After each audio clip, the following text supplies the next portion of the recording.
Hey guys, FenixFire here with a Monotype battle against SkProductions56 from YouTube. Link to his channel can be found in the description. For those unfamiliar with the format, Monotype means that each player must use Pokémon who all have one particular type in common.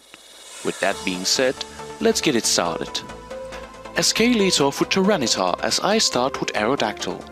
Seeing Tyranitar in the front position, I reckon he might want to set up Stealth Rocks and thus taunt right away with Aerodactyl. Surprisingly, my opponent actually meant to go for Rock Polish, probably sporting some sort of offensively mixed or special Tyranitar. Now that I'm free to set up my own Stealth Rocks, thus causing damage every time my adversary switches, the foe's Pokémon goes for Thunderbolt, dealing less damage than expected due to the Sandstorm boosting my Rock Pokémon's special defenses. Although my opponent could carry a Thunderbolt and Ice Beam combination, providing near perfect coverage, I decided to take the chance and send in my special wall, Credilli. Thanks to the Sandstorm, Tyranitar's Thunderbolt does virtually nothing. With 2 of my Pokémon shown, my opponent now knows that I'm running a Mono Rock team.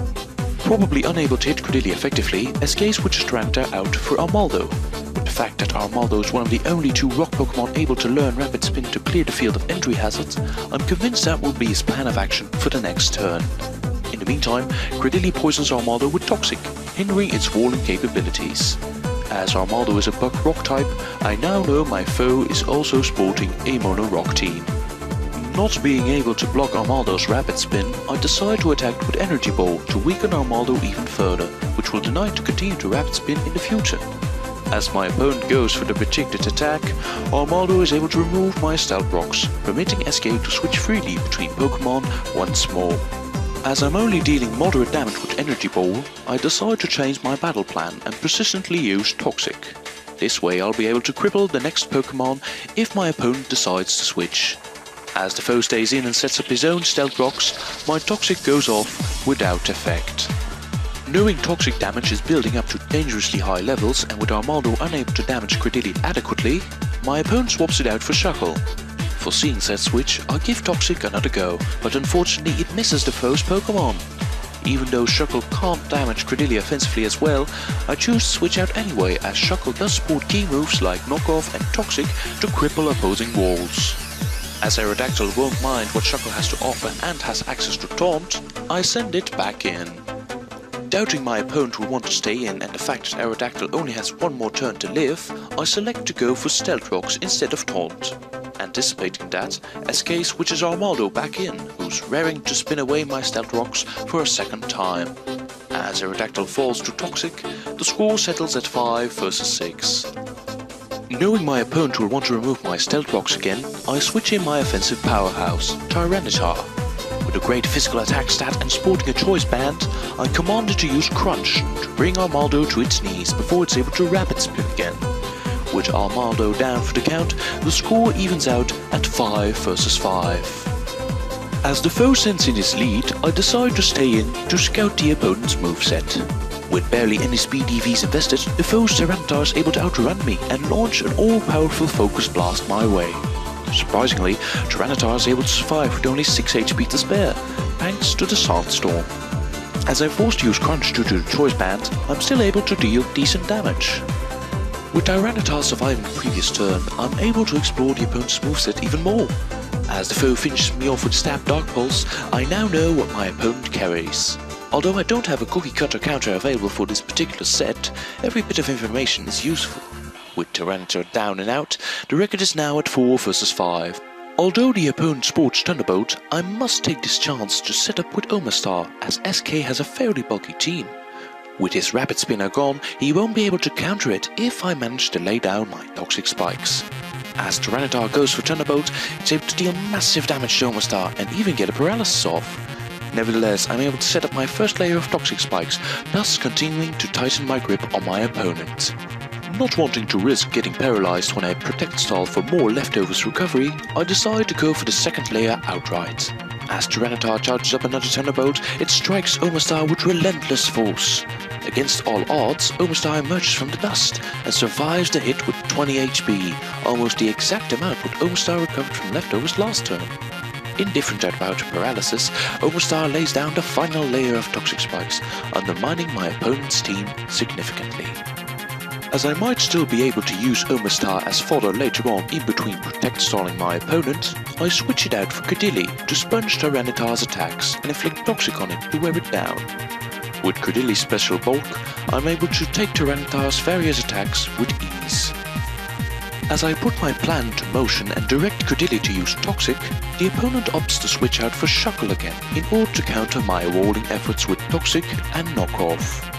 Even though Toxic was wasted here, I will be able to badly poison Tyranitar the next time it comes in, enfeebling it severely. Knowing Shuckle would probably want to use Toxic or Knockoff, I decide to use Protect to scout its moves and rack up the damage. As predicted, Shuckle uses Knockoff in order to remove my leftovers and slowly break down Credilli's walling capabilities. In order to stall my opponent for an additional turn and get a free Pokemon in without having it to lose its item to Knockoff or it getting affected by Toxic, I decide to relinquish Omastar by switching it back in. As the Stealth Rocks finish it off, Knockoff is once again unable to hit its mark. Meanwhile, Toxic Spikes continue to worsen the damage inflicted on Shuckle with each passing moment. As Omastar has once again done a great job, he calls it a day and leaves the score at 3 versus 5. Now that I'm able to safely switch in Rhyperior, I signal it to go for Substitute. Not only will it permit me to survive some hits, it will also render Shuckle's Knockoff and Toxic attacks ineffective. Nevertheless, Shuckle decides to go for Rest, shedding its status and healing itself back to full HP. Unable to deal damage to Rhyperior, especially with Shuckle asleep and a Substitute up on my side of the field, my opponent switches out for Tyranitar again, badly poisoning it as soon as it comes in. In the meantime, Rhyperior goes for Stone Edge, nearly knocking Tyranitar out. Due to Rhyperior's sluggish speed, the foe's Tyranitar is able to outrun me and destroy my Substitute with a Stab Dark Pulse. With the Substitute gone, Rhyperior is now open for attacks. Regardless, I'm able to hit back with an Earthquake and eliminate Tyranitar, lowering the score to 3 versus 4. Although I did manage to overcome his Tyranitar, I might be forced to retreat if my opponent sends in a special attacker.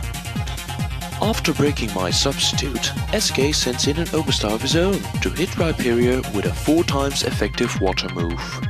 Not wanting to lose Rhyperior just yet, I switch it out for my special wall, Credilli, who packs enough defenses to stave off any attacks. All things considered, Credilli does take considerable damage due to Omastar's Life Orb boosting its attacks. In order to analyze my opponent's moveset a bit more, receive additional leftovers recovery and get some more poison damage going, I command Credilli to go for Protect. Unfortunately, my opponent predicts that nicely and switches in his own Credilli.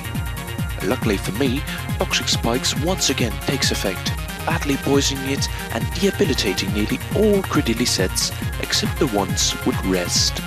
Unsure to what specific set my opponent is running, I swap my own Credilli out for Regirock, not only to avoid a crucial Toxic on Credilli itself, but also to counter any possible efforts to curse up and rest off the damage later. As the enemy goes for Energy Ball, I'm positive I'm dealing with an older stalling set, packing Recover over Rest. Although my opponent hits Regirock on its lower special defensive side with a super effective stab Energy Ball, my EV spread and boosted special defenses by the Sandstorm are able to handle it very nicely. With Clear Body as an ability to boot, I also don't have to fear any special defensive drops Energy Ball might inflict. As I'm able to set up curses even when under fire from Credilli's attacks, the Toxic Spikes continue to deal grueling damage to my opponent. Even though Credilli almost KOs my Regirock, I'm able to rest off the damage and continue to struggle with several curses under my belt. With the fact that I'm also packing Sleep Talk, I can continue the battle unfazed by status.